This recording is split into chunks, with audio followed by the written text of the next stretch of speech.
అందరికి వందనములు. ఈ దినపు పరలోకపు మన్నా నిర్గమాకాండము 30వ అధ్యాయము మొదటి వచనం నుండి 38వ వచనం వరకు చూసినట్లయితే, మరియు ధూపము వేయుటకు నీవు ఒక వేదికను చేయవలెను, తుమ్మ కర్రతో దాని చేయవలెను. దాని పొడుగు 1 మూర, దాని వెడల్పు 1 మూర, అది చచౌకముగా నుండవలెను. దాని ఎత్తు 2 మూరలు, దాని కొమ్ములు దానితో ఏకాండమై ఉండవలెను. దాని పైభాగమునకును దాని 4 ప్రక్కలకును దాని కొమ్ములకును మేలిమి బంగారు రేకులు పొదిగించి దానికి చుట్టూ బంగారు జవను చేయవలెను. దాని జవకు దిగువను దానికి 2 బంగారు ఉంగరములు చేయవలెను. దాని 2 ప్రక్కల యందలి దాని 2 మూలల మీద వాటిని ఉంచవలెను. అవి దాని మోత కర్రలకు స్థలములు. ఆ మోత కర్రలను తుమ్మ కర్రతో చేసి వాటికి బంగారు రేకు పొదిగింపవలెను. సాక్ష్యపు మందసము నొద్ద నుండు అడ్డ తెర ఎదుట, అనగా శాసనముల మీది కరుణా పీఠము నెదుట నీవు దానిని ఉంచవలెను. అక్కడ నేను నిన్ను కలుసుకొందును. అహరోను ప్రతిదినము ప్రొద్దున దాని మీద పరిమళ ద్రవ్యముల ధూపము వేయవలెను. అతడు ప్రదీపములను చక్కపరచునప్పుడు దాని మీద ఆ ధూపము వేయవలెను. మరియు సాయంకాలమందు అహరోను ప్రదీపములను వెలిగించునప్పుడు దాని మీద ధూపము వేయవలెను. అది మీ తరతరములకు యెహోవా సన్నిధిని నిత్యమైన ధూపము. మీరు దాని మీద అన్య ధూపమునైనా దహనబలి సంబంధమైన ద్రవ్యమునైనను నైవేద్యమునైనను అర్పింపకూడదు. పానీయమునైనను దాని మీద పోయకూడదు.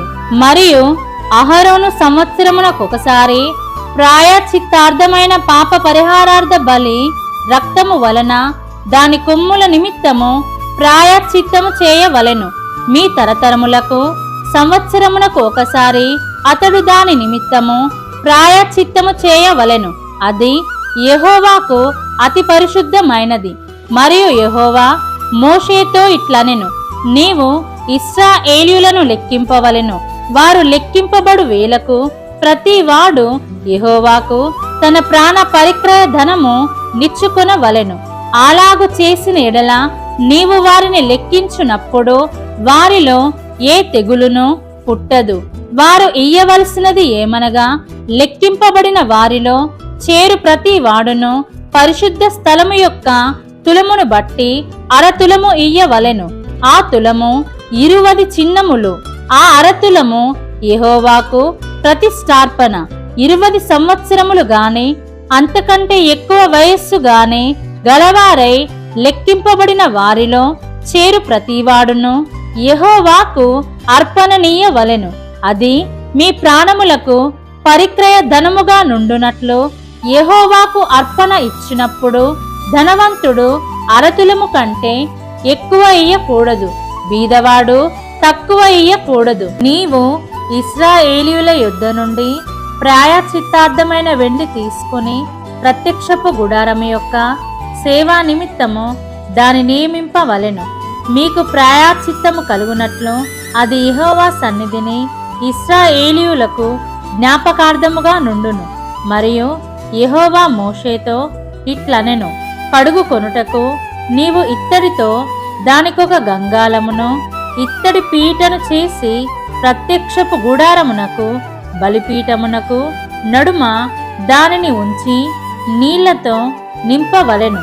ఆ నీళ్లతో అహరోనును అతని కుమారులను తమ చేతులను కాళ్లను కడుగుకొనవలెను.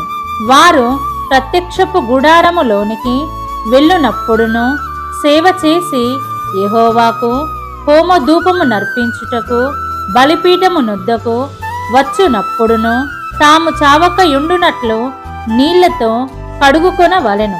తాము చావకయుండునట్లు తమ చేతులను కాళ్లను కడుగుకొనవలెను. అది వారికి, అనగా అతనికిని అతని సంతతికిని వారి తరతరములకు నిత్యమైన కట్టడగా నుండును. మరియు యెహోవా మోషేతో ఇట్లనెను, నీవు ముఖ్యమైన సుగంధ సంభారములలో పరిశుద్ధ స్థల సంబంధమైన తులము చొప్పున అచ్చమైన గోపరసము 500 తులములను, సుగంధము గల లవంగి పట్ట సగము అనగా 280 తులముల ఎత్తును, నిమ్మగడ్డి నూనె 280 తులముల ఎత్తును, లవంగి పట్ట 500 తులములను, ఒలీవ నూనె సంభారమును 3 పళ్ళును తీసుకొని వాటిని ప్రతిష్ఠాభిషేక తైలము అనగా సుగంధ ద్రవ్య మేలకుని పని అయిన పరిమళ సంభారముగా చేయవలెను. అది ప్రతిష్ఠాభిషేక తైలమగును.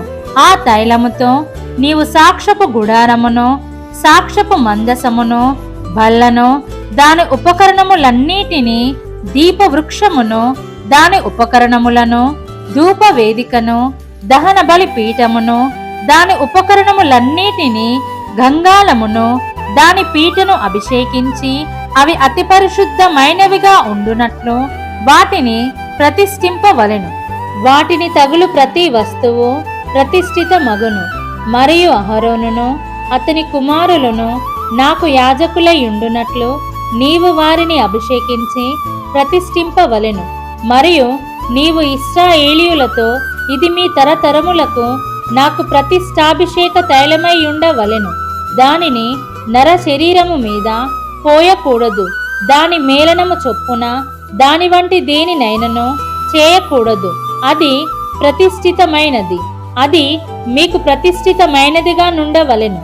దాని వంటిది కలుపు వాడును, అన్యుని మీద దానిని పోయి వాడును తన ప్రజలలో నుండి కొట్టివేయబడవలెనని చెప్పుము. మరియు యెహోవా మోషేతో ఇట్లనెను, నీవు పరిమళ ద్రవ్యములను అనగా జటమాంసి, గోపి చందనము, గంధపు చెక్క అను ఈ పరిమళ ద్రవ్యములను స్వచ్ఛమైన సాంబ్రాణిని సమభాగములుగా తీసుకొని వాటితో ధూప ద్రవ్యమును చేయవలెను. అది సుగంధ ద్రవ్య మేలకుని పనిచొప్పున కలపబడి ఉప్పు గలదియు స్వచ్ఛమైనదియు పరిశుద్ధమైనదియునైన సుగంధ ధూప సంభారము. దానిలో కొంచెము పొడి చేసి నేను నిన్ను కలుసుకొను ప్రత్యక్షపు గుడారములోని సాక్ష్యపు మందసము నెదుట దాని నుంచవలెను.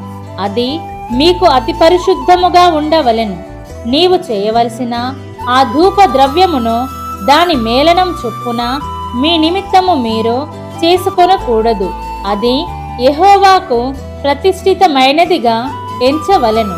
దాని వాసన చూచుటకు దాని వంటిది చేయువాడు తన ప్రజలలో నుండి కొట్టివేయబడును.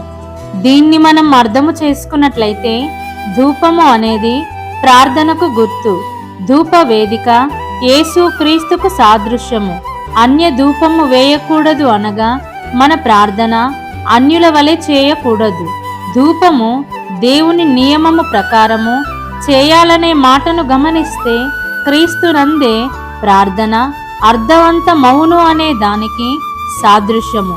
యాజకుడు తన కాళ్ళు చేతులను కడుగుకొనును అనే మాటను గమనిస్తే అనుదినము మన నడతను నీటికి సాదృశ్యముగా ఉన్న వాక్యము శుద్ధి చేస్తుంది. ప్రతిష్ఠాభిషేక తైలము పరిశుద్ధాత్మకు సాదృశ్యముగా ఉంది. కాబట్టి ఆనాడు దేవుడు ఏ రీతిగానైతే నియమముల ప్రకారము ధూపము వేయాలని చెప్పాడో మనం ఆ రీతిగా ధూపానికి సాదృశ్యముగా ఉన్న ప్రార్థనను పరలోకానికి చేరులాగున ప్రార్థించే వారిగా జీవిద్దాం. మన ప్రభువైన యేసు క్రీస్తు కృప మనందరికీ తోడయుండునుగాక. ఆమేన్.